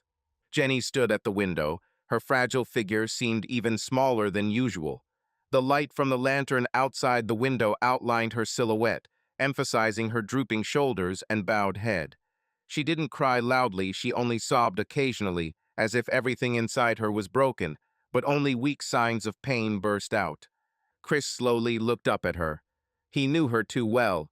I knew how she smiled when she made coffee in the morning, how she laughs at old films, even if she has seen them dozens of times, the way she looks at him when she thinks he doesn't notice, and he knew that this woman in front of him would never be the same, just like himself. I can't do this anymore. His voice was quiet but firm. We will do everything according to the law, but I'll be there. Jenny lifted her head, her gaze darting towards him with hope and fear. Chris, are you really? Her voice trembled, as if she didn't dare believe what she heard. He nodded, then looked away and, without hesitating another second, dialed the police number. The beeps seemed endless. Each of them was a step into the unknown. He felt Jenny slowly approach him, but did not touch him, as if she was afraid that he would change his mind. Police, how can I help you? The even voice of the dispatcher rang out. Chris swallowed and then pulled himself together and spoke. I want to report an accident. A few years ago, my wife was driving. She is ready to give in and tell the whole truth. A second of silence. Then the voice on the other end of the line became clearer, more focused. Please confirm your identity and provide details. Chris answered calmly while Jenny silently covered her face with her hands. He knew that ahead of them awaited trial, investigation, charges, and possibly a prison sentence. He knew that people would turn away, that the past would overtake them with renewed vigor. But he also knew that only now there were no more secrets between them. We are waiting for you at the station, the dispatcher concluded. Chris hung up the call and put the phone on the table. The silence in the house was almost ringing. Jenny raised her head. There were so many emotions in her eyes that he couldn't make out them all at once: fear, gratitude, bitterness, relief, and love. You won't leave me, she whispered. He exhaled and ran his hand over his face. No, he answered, but we have to go through this together. She sobbed and stepped towards him, but stopped at the last moment, giving him the right to decide for himself whether he would accept her into his arms. Chris closed his eyes, feeling a storm of emotions raging inside him. Everything has changed. They have changed. But maybe now they have a chance, albeit with a new, difficult beginning. The trial lasted several months. During this time, Chris and Jenny went through endless hearings, interrogations, and meetings with lawyers. Public opinion was divided. Some called Jenny a monster, others saw her as a victim of circumstances. But there was only one truth: she committed a crime, and now she had to answer for it. On the day of the verdict, the courtroom was filled to capacity. Chris sat in the front row, hands clasped, tense and silent. Jenny looked tired but collected. She accepted her fate and was not going to make excuses. The judge finally read the verdict. Jenny Harper pleads guilty to leaving the scene of a fatal accident. Taking into account mitigating circumstances, including voluntary confession and repentance, the court sentences her to 3 years in prison with the possibility of parole after a year and a half. There was a roar in the hall. Some were outraged by the leniency of the sentence, others breathed a sigh of relief. Chris felt a knot tighten inside him. That was the end, or perhaps a new beginning. But that was not the whole verdict. The judge turned his gaze to Craig. Craig Wilson is found guilty of concealing a crime and blackmail. Taking into account the degree of his guilt and manipulations in relation to the defendant, the court sentences him to 5 years in prison without the right to parole. Fear flashed across Craig's face. He didn't expect the trial to be so strict. His lawyer tried to say something, but the judge was no longer listening. Jenny looked at Chris, her eyes filled with tears. She didn't ask for forgiveness. She knew that the price had already been set. Chris took a deep breath. He didn't know what would happen next. He didn't know if he could forgive completely. But he knew one thing now: there were no more lies between them. As the guards led Craig away, Jenny took one last look at Chris before she was led out of the hall. He watched her leave, knowing that one day they would meet again, and then their new life will begin honest, without secrets, even if it will not be the same as before.